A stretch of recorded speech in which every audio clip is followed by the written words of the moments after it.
रमशा एक छोटे से गांव में अपनी बीमार और बूढ़ी मां के साथ रहती थी। उसका बचपन गरीबी और मुश्किलों में गुजरा। उनका कच्चा सा घर, टपकती छत और टूटी हुई खाटें उनके हालात की मुकम्मल तस्वीर थीं। उसके वालिद कई साल पहले वफात पा चुके थे और तब से रमशा की मां ही हर मुश्किल का सामना करती आई थी।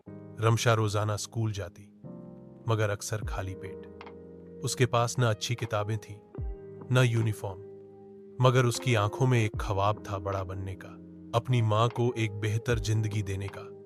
वह स्कूल से वापस आकर मोहल्ले के बच्चों को ट्यूशन पढ़ाती ताकि थोड़े बहुत पैसे आ सके। रात को मोमबत्ती की रोशनी में वह खुद पढ़ती रहती। एक दिन स्कूल में एक अफसर आया, एक महिला ऐसी।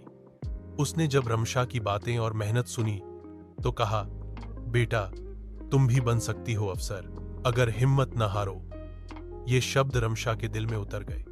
उसने अज़म कर लिया कि वह भी एक दिन ऐसी बनेगी।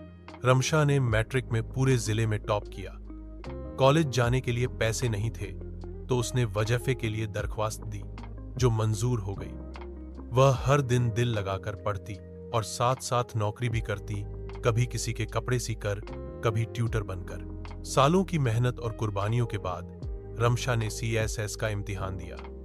कई महीने वह दिन रात तैयारी करती रही। उसे अपनी मां के आंसू और बचपन के वो दिन याद आते जब उनके पास 2 वक्त की रोटी भी नहीं होती थी। फिर वो दिन आया जब नतीजा आया। रमशा ऐसी बन चुकी थी। मां की आंखों में खुशी के आंसू थे और रमशा ने कहा, अम्मी आज जो कुछ भी हूं आपकी दुआओं और सब्र की बदौलत हूं। अब रमशा एक ईमानदार और रहमदिल अफसर है जो गरीबों की मदद करती है। वह चाहती है कि कोई और बच्चा भूखा न सोए, कोई और लड़की सिर्फ इसलिए पीछे न रह जाए कि उसके पास वसाइल नहीं। उसकी कहानी यह सिखाती है कि अगर नीयत साफ हो, इरादे मजबूत हों और दिल में मां की दुआ हो तो दुनिया की कोई ताकत आपको रोक नहीं सकती।